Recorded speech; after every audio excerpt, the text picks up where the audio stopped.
So I'm drinking our McGillicuddy's Reek. It's an Irish stout. We rolled it out for St. Patrick's Day. We came up, it's always fun naming the beers, but we came up with this one. I think somebody found that this was the largest peak in Ireland, I believe. It's McGillicuddy's Reek, and it's fun to say. So I figured that's how we established that name. The reason I'm drinking this today is because it's kind of like a seasonal, depending on the weather, what it's like, that's generally what beer I end up choosing. So it's kind of rainy and a little chilly out there, so I thought, a darker stout would taste good. It kind of fits the mood, and I'm all about the experience of the beer. So trying to match my mood with the type of beer, I think that's the way I go about trying beers, and that's generally how I did it with homebrewing as well. Of what season was it? What am I going to be end up drinking? Because generally I was the one drinking the majority of my beers because I was still learning. But the other nice thing about this, and Marcos touched on it a little bit with the barrel aging stuff, is that we have been doing a little bit of collaborations with some of the local companies out there. Recently we did a series of coffee beers with a local roaster out here, and we also were able to find some chocolate from a little local chocolate shop in downtown Boise as well. So we were able to do a coffee beer with a coffee stout with this as kind of the base, and we also did a mocha stout, and we also did which was actually turned out really good, was a coffee IPA, which was the first time I've ever had one, and it was really quite popular.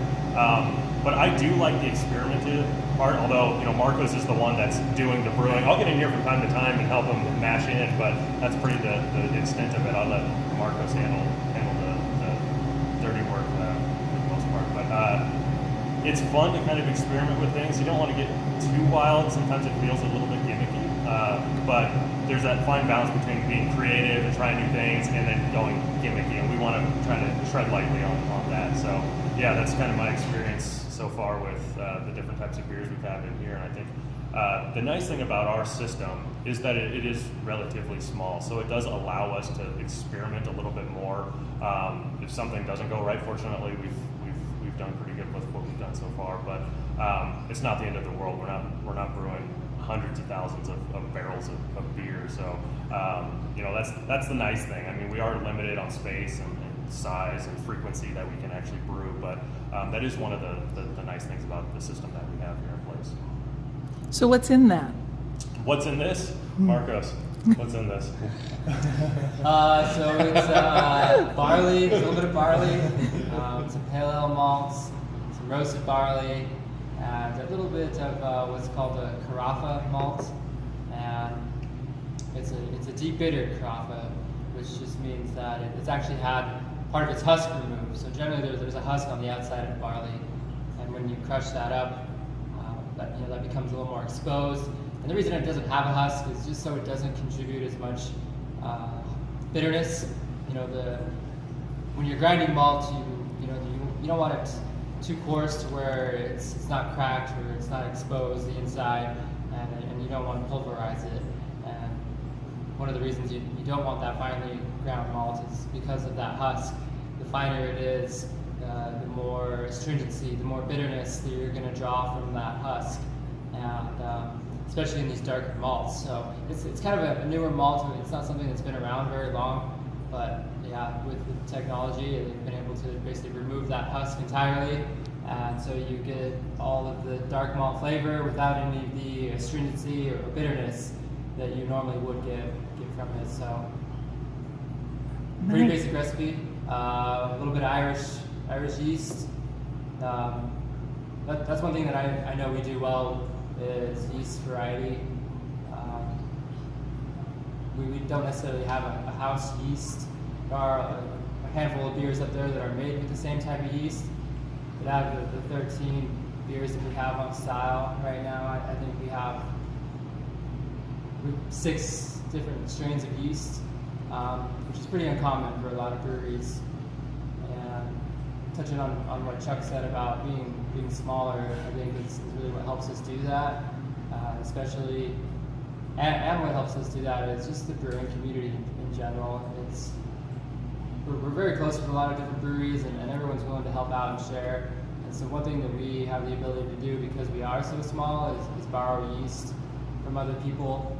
And it's generally amounts that really don't matter to them. Places like Sockeye and Mother Earth and Payette, who we've all bumped yeast off of, their system is so much larger than ours that when we take the little bit of yeast that we may need to make a big batch of beer here, it's nothing for them. It's they still have enough for themselves, and it would have been something that they probably just dumped down the drain anyways. But they are nice enough to let me come over and bother them and pick up some a little bit, and so I can bring it back here and again really get some of that variety. So that yeast actually came from Boise Brewing. They do an Irish ale every St. Patrick's Day. So that was it was a one and done beer. They were going to dump all of it, and so I just went over there and scooped up a little bit, brought it back, and knocked that beer out. So that's actually the only beer up on our board right now that's made with that yeast. Awesome. All right, tell us about yours. Well, this is our Sergeant. This is one of our staple beers.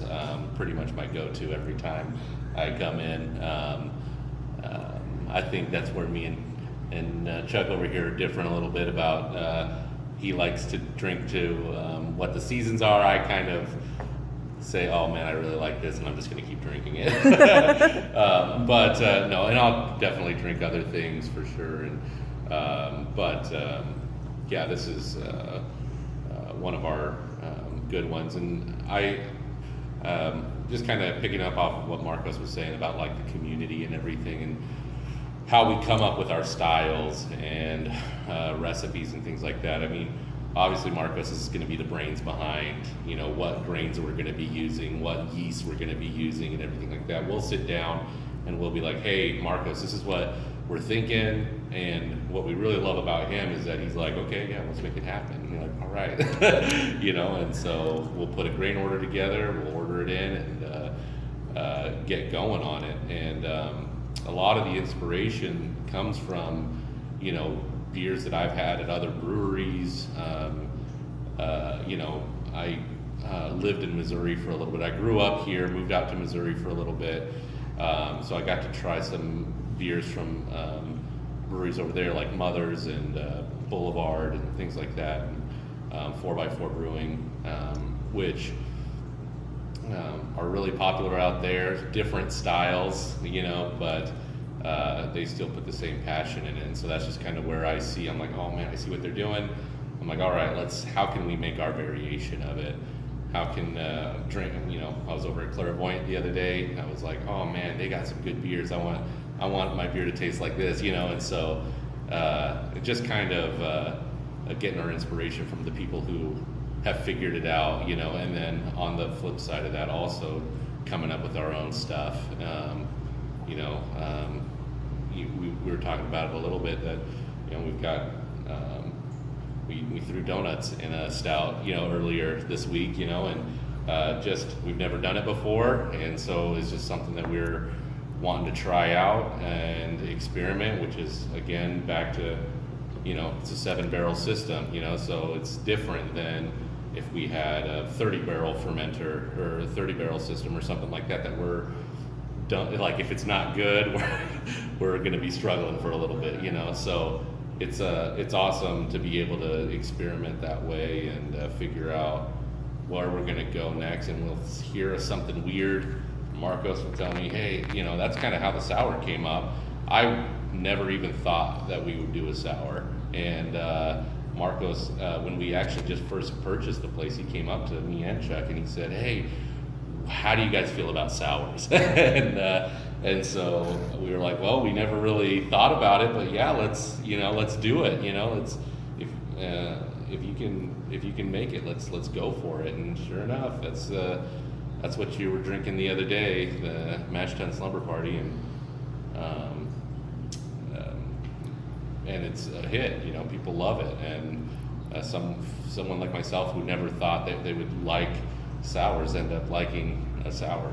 So it's kind of cool, like where we draw that inspiration and how we come up with the new recipes and new ideas and things like that. So Did you ever experiment and something came out and you weren't sure how it was going to be and it just knocked your socks off? It was so awesome. In the brewery? What do you think? I've done a few small batches of things like that before. That golden that you did in this barrel. Oh yeah, this little guy. But I've also gone the other route. There's been a few things that I've made, and I've dumped a few beers down the drain. Not on this scale, but on the smaller scale. So, tell us about the sour. So this is the third batch of this that we've done, and from each batch we've changed things up a little bit. What's quite a bit different about this one is just the recipe. But the way that we sour it, it's kind of a quick souring technique, very similar to a kettle sour that's soured inside the kettle. We do that a step before inside the mash tun. They follow pretty much the same guidelines, except it's done in a different vessel, and our sour is on top of the grain, whereas when it's inside the kettle, that'd be separated. And a lot of people do it this way because it's quick, it's safe. Originally, when we did the first batch of this, that's why we chose to do it that way. We were afraid of getting of infecting equipment down the line. That's a problem you see when making sour beers, especially when it's done in the fermenter or that whatever microbe you're choosing to use makes its way into on the cold side, as we call it. So the kettle sour is a way to kill all of that off before it actually goes into the fermenter. It's done fairly quickly, like I said, overnight, a couple days in most cases. It's a very, I'd say, kind of a one-dimensional sour in that it just uses one type of bacteria, lactobacillus. This specific strain is called Buchneri. You can find lactobacillus in yogurts and cheeses, milks, things like that. But they're all sorts of different strains that produce different flavors. After that process, we ferment it with a Belgian yeast, which I think just gives it another layer of complexity. Traditionally, or a lot of times you see kettle sours fermented with a very neutral, very clean, maybe American English style strain, with a fruit addition down the line.